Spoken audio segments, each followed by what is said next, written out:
The Queen suffered a final heartbreak with the death of her longest surviving dog over the summer. The late monarch arrived at her Balmoral retreat in the Scottish Highlands for her annual summer holiday in July. But soon after, her beloved dog Candy passed away after 18 years at her side, according to the Daily Mail's Richard Kay.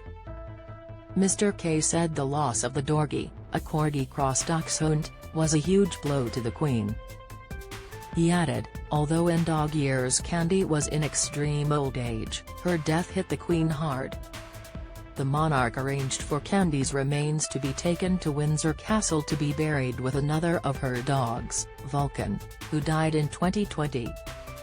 The Queen pictured with Candy in 2020, image, PA, the monarch and Candy earlier this year, image, PA, she still had the company of corgis Sandy and Mick, who were gifts from Prince Andrew and his daughters a year ago.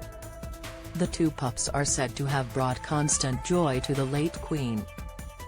The Duke of York and his ex-wife Sarah Ferguson will care for Sandy and Mick following the royal matriarch's death at Balmoral earlier this month.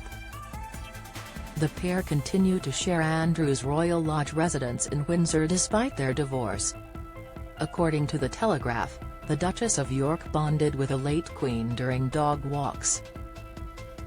The Queen had a lifelong love of corgis, image, Getty, a source close to the Duke said, the Duchess bonded with Her Majesty over dog walking and riding horses, and even after her divorce, she would continue her great friendship with Her Majesty, by walking the dogs in Frogmore and chatting.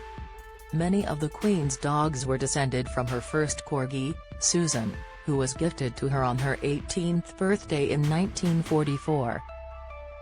She looked after her own dogs as much as possible despite her busy schedule and enjoyed walking them until recently.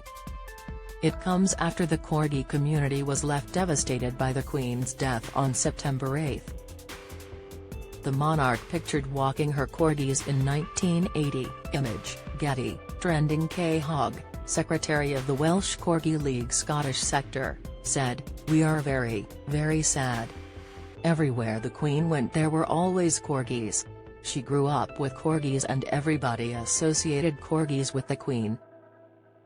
We feel as though, although there is a Corgi League and a society, we've actually lost part of our world. She did so much for the breed, always had corgis by her side all her life."